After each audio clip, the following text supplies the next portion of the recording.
القمر۔ شروع اللہ کے نام سے جو بڑا مہربان نہایت رحم والا ہے۔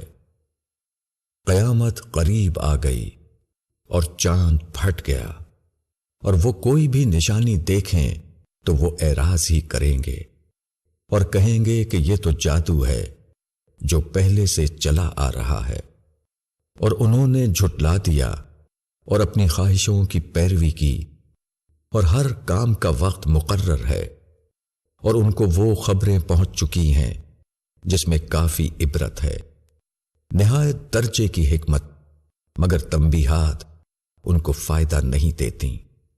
پس ان سے اعراض کرو جس دن پکارنے والا ایک ناگوار چیز کی طرف پکارے گا، آنکھیں جھکائے ہوئے قبروں سے نکل پڑیں گے، گویا کہ وہ بکھری ہوئی ٹڈیاں ہیں بھاگتے ہوئے پکارنے والے کی طرف۔ منکر کہیں گے کہ یہ دن بڑا سخت ہے، ان سے پہلے نوح کی قوم نے جھٹلایا، انہوں نے ہمارے بندے کی تکذیب کی اور کہا کہ دیوانہ ہے، اور چھڑک دیا۔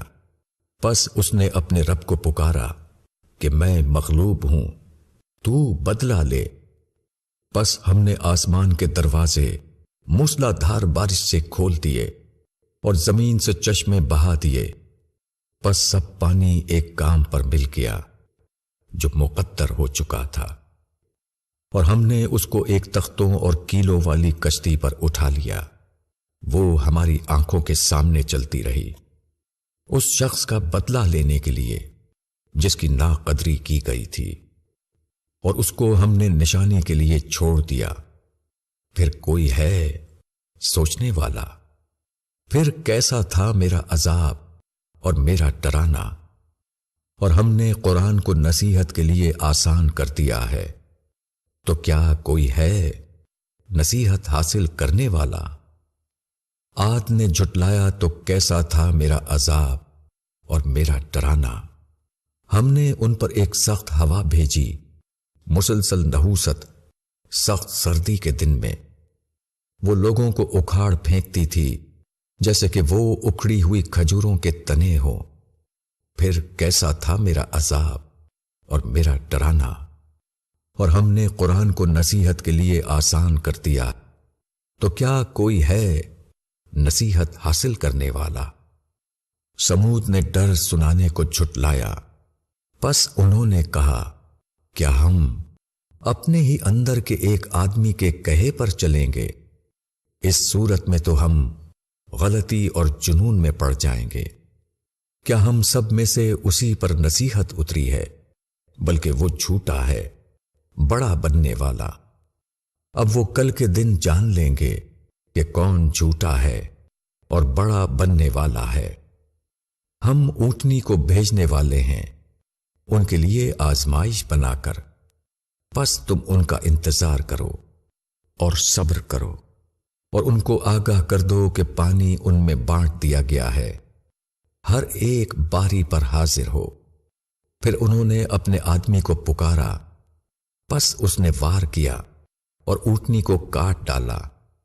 پھر کیسا تھا میرا عذاب اور میرا ڈرانا؟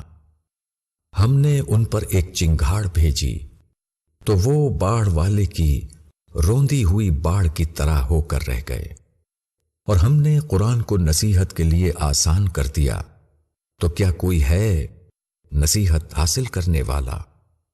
لوط کی قوم نے ڈر سنانے والوں کو جھٹلایا، ہم نے ان پر پتھر برسانے والی ہوا بھیجی، صرف لوط کے گھر والے اس سے بچے، ان کو ہم نے بچا لیا سحر کے وقت اپنی جانب سے فضل کر کے۔ ہم اسی طرح بدلہ دیتے ہیں اس کو جو شکر کرے۔ اور لوط نے ان کو ہماری پکڑ سے ڈرایا، پھر انہوں نے اس ڈرانے میں جھگڑے پیدا کیے، اور وہ اس کے مہمانوں کو اس سے لینے لگے، پس ہم نے ان کی آنکھیں مٹا دیں۔ اب چکھو میرا عذاب اور میرا ڈرانا۔ اور صبح سویرے ان پر عذاب آ پڑا جو ٹھہر چکا تھا، اب چکھو میرا عذاب اور میرا ڈرانا۔ اور ہم نے قرآن کو نصیحت کے لیے آسان کر دیا ہے، تو کیا کوئی ہے نصیحت حاصل کرنے والا۔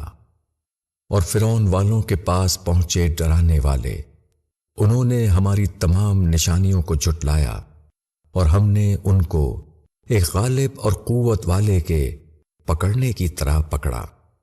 کیا تمہارے منکر ان لوگوں سے بہتر ہے یا تمہارے لیے آسمانی کتابوں میں معافی لکھ دی گئی ہے؟ کیا وہ کہتے ہیں کہ ہم ایسی جماعت ہیں جو غالب رہیں گے؟ ان قریب یہ جماعت شکست کھائے گی اور پیٹھ پھیر کر بھاگے گی، بلکہ قیامت ان کے وعدے کا وقت ہے، اور قیامت بڑی سخت اور بڑی کڑوی چیز ہے۔ بے شک مجرم لوگ گمراہی میں اور بے عقلی میں ہیں، جس دن وہ منہ کے بل آگ میں گھسیٹے جائیں گے۔ چکھو مزہ آگ کا۔ ہم نے ہر چیز کو پیدا کیا ہے اندازے سے، اور ہمارا حکم بس یک بارگی آ جائے گا، جیسے آنکھ کا جھپکنا، اور ہم ہلاک کر چکے ہیں تمہارے ساتھ والوں کو، پھر کیا کوئی ہے سوچنے والا؟